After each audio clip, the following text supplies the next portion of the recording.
आज का हमारा टॉपिक है क्लास 7th के स्टूडेंट के लिए, जो कि है उनके ग्लिटरिंग इंग्लिश बुक से। आज हम लोग पढ़ेंगे lesson number 17, the cherry tree. तो चेरी ट्री मतलब क्या होता है? चेरी ट्री जानते हैं आप लोग सब। तो लेसन नंबर 13 है द चेरी ट्री, और सॉरी 17, लेसन नंबर 17 है द चेरी ट्री। तो चेरी ट्री मतलब चेरी ट्री, ट्री मतलब पेड़, किस चीज़ का पेड़? चेरी का। तो आइए पढ़ते हैं लेसन और जानते हैं क्या है कहानी में। Here in the Himalayan foot hills where Rakesh lived with his grandfather, there were few fruit trees. The soil was stony and the dry cold winds turned with growth of most plants. But on the more sheltered slopes there were forests of oak and deodar.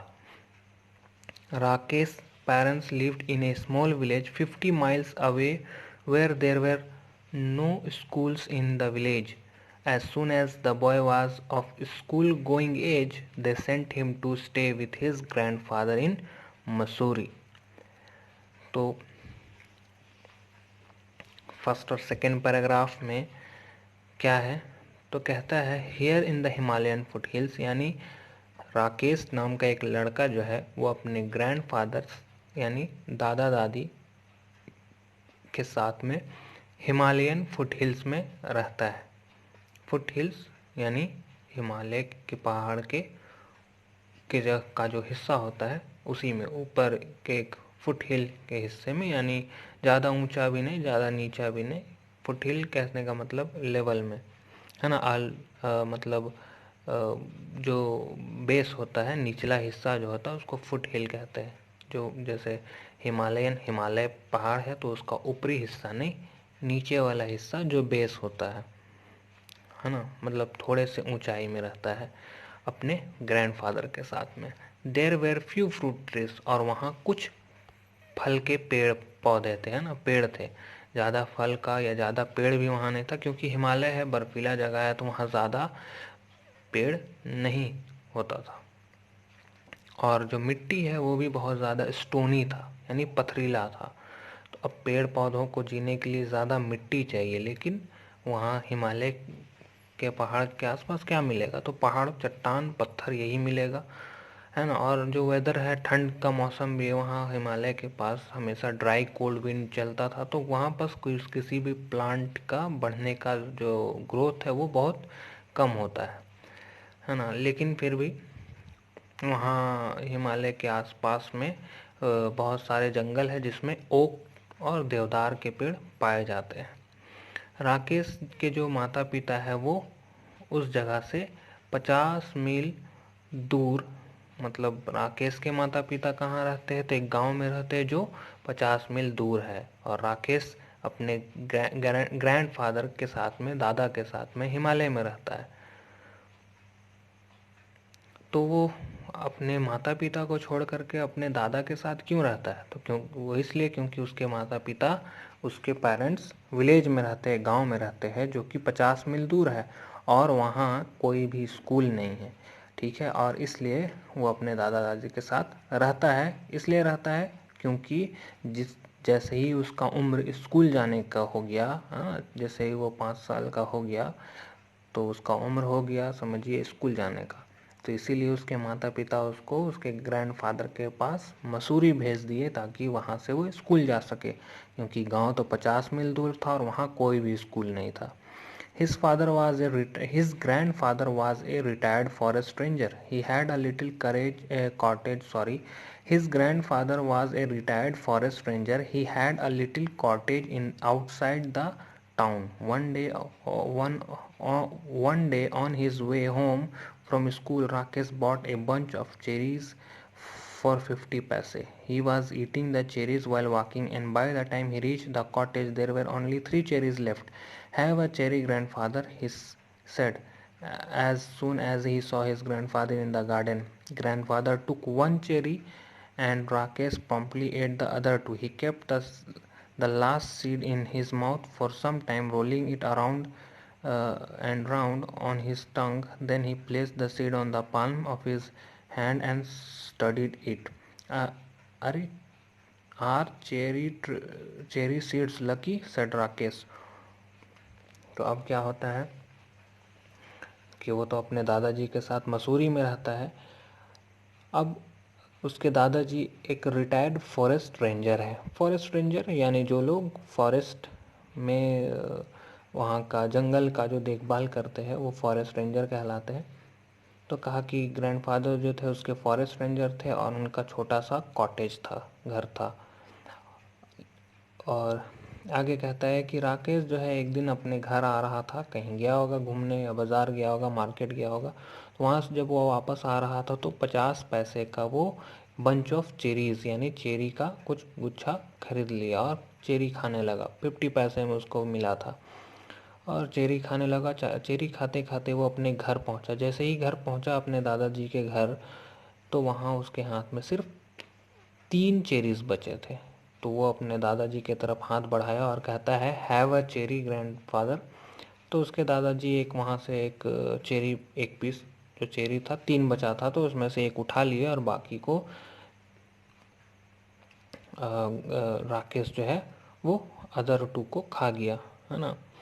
Promptly मतलब dark black colour से आपको promptly लिखा हुआ दिख रहा है। तो promptly मतलब बिना देर किए। तो जैसे ही वो अपने दादाजी को देखता है, हाथ बढ़ाता है, बोलता है दादाजी आप भी लीजिए एक चेरी। तो उसके दादाजी वहाँ से एक चेरी उठाते हैं, बाकी 2 वो तुरंत खा जाता है ना। और जब वो चेरी खाता है तो कुछ देर तक, लास्ट जब वो बच जाता है चेरी एक, जब वो खा रहा होता है तब उसके मुंह में वो उसका बीज जो है बच जाता है। जो सीड होता है, जो बीज बीज होता है ना, वो उसके मुंह में ही रहता है। वो बहुत देर तक अपने मुंह के अंदर उसको अपने जबान से, टंग से घुमा रहा होता है। उसके बाद अचानक से उसको क्या मन करता है तो अपने हाथ में निकाल करके और कहता है कि क्या ये बीज लकी हो सकता है। ऑफ कोर्स, उसके दादाजी कहते हैं हाँ वो काफ़ी लकी हो सकता है। तो वो कहता है then I will keep it. वो कहता है कि मैं इसे रख लूँगा। Nothing is lucky if you put it away. If you want luck you must put it to some use. What can I do with a seed planted? So Rakesh went to a corner of the garden where the earth was soft and yielding. He did not have to dig the soil. He pressed the seed into the soil with his thumb and it went right in. Then he had his lunch and ran off to play cricket with his friend and forgot all about the cherry tree. तो अब जैसा कि वो cherry अपने का जो बीज था वो अपने हाथ में रखा हुआ होता है, तो अपने दादाजी की तरफ हाथ बढ़ा कर कहता है कि क्या ये बीज लकी हो सकता है। उसके दादाजी बोलते हैं हाँ हो सकता है। तो कहा कि ठीक है तब हम इसको रख लेंगे। तो वो कहे कि उसके दादाजी कहे कि nothing is lucky if you put it away, है ना। मतलब अब उसको तुम ऐसे ही रख लोगे तो वो लकी नहीं होगा। अगर तुमको लक चाहिए तो तुम उसको यूज़ में लगाओ। तो पूछता है कि यूज़ में लगाने का मतलब क्या है। तो उसके दादाजी बोलते हैं कि यूज़ का मतलब हुआ कि तुम इसको प्लांट कर दो, बीज को बो दो, है ना, रोपना जिसको कहते हैं। तो वो कहा कि बीज को तुम ज़मीन में बो दोगे तो ही इससे लक मिलेगा। तो राकेश को बात समझ में आ जाता है। वो दौड़ करके अपने दादाजी के घर का जो गार्डन होता है कॉर्नर में, वहाँ पर जाता है और वहाँ पर जा कर के वो उसको गड्ढा खोदने का भी ज़रूरत नहीं पड़ता है। वो सीधे जा कर के बीज को ज़मीन में रखता है और अपने थंब से उसको प्रेस करता है, दबाता है और वो बीज डायरेक्ट सीधा अंदर चला जाता है, मिट्टी के अंदर, सॉइल के अंदर। क्यों वहाँ पर वैसा होता है तो कहता है वहाँ पर जो जो गार्डन के कॉर्नर में जो ज़मीन था, जो मिट्टी थी, वो थोड़ा नर्म था तो, और सॉफ्ट और येल्डिंग था। येल्डिंग मतलब सॉफ्ट होना, है ना, जिससे मतलब उपजाऊ होना। येल्डिंग उपजाऊ ज़मीन था वो। तो वहाँ पर वो मिट्टी में जैसे ही थंब से अपने अंगूठे से दबाता है तो बीज ज़मीन के अंदर, मिट्टी के अंदर दब जाता है, चला जाता है। देन ही हैड लंच, और उसके बाद वो लंच करता है स्कूल से आ करके या जहाँ से भी आया होगा तो लंच करता है। लंच करने के बाद क्रिकेट खेलने अपने दोस्तों के साथ निकल जाता है और खेलते खेलते वो बीजों के बारे में भूल जाता है कि चेरी का जो बीज है वो कहीं पर लगा के आया है ना, प्लांट करके आया है। कहता है कि धीरे धीरे मौसम चेंज होता है, कुछ दिन बीतता है। When spring came after the winter That year, Rakesh went into the garden one morning.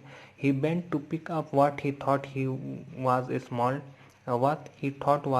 twig, and found to his surprise that it was well rooted. He stared at it for a moment, then ran to fetch his grandfather, calling, "Dada, come and look, the cherry tree has come up. Grandfather advised you should water it now and then." Rakesh ran indoors and came back with a bucket of water. "Don't drown it," said the grandfather. Rakesh gave it a sprinkling and circled it with pebbles so that he could easily spot it out. तो अब जो है कुछ दिन बीतने के बाद ठंड का मौसम चला जाता है और स्प्रिंग सीज़न आता है। तो राकेश अपने गार्डन में घूमता है अपने गार्डन, घर का गार्डन है तो मॉर्निंग के वक्त उठ करके वो अपना गार्डन में घूमता है। और अचानक से उसको वहाँ पर जहाँ पर वो लगाया था बीज, उसको याद आता है कि यहाँ पर तो हम बीज लगाया, चले देखते हैं क्या है। तो जा करके देखता है तो छोटा सा पौधा, मतलब ज़मीन से जस्ट थोड़े से ऊपर में एक छोटा सा ट्विग जैसा पतला सा छोटा सा पत्ता और पौधा नज़र आ रहा है। तो वो सरप्राइज हो जाता है, चौंक जाता है और बहुत देर तक स्टीयर्ड यानी घूरता है, देखता है और फिर अचानक से दौड़ते हुए अंदर जाता है और कहता है, "दादा कम एंड लुक।" अपने दादा को बुलाने जाता है और बुला करके लाता है और कहता है, "दादाजी देखिए क्या निकला है, चेरी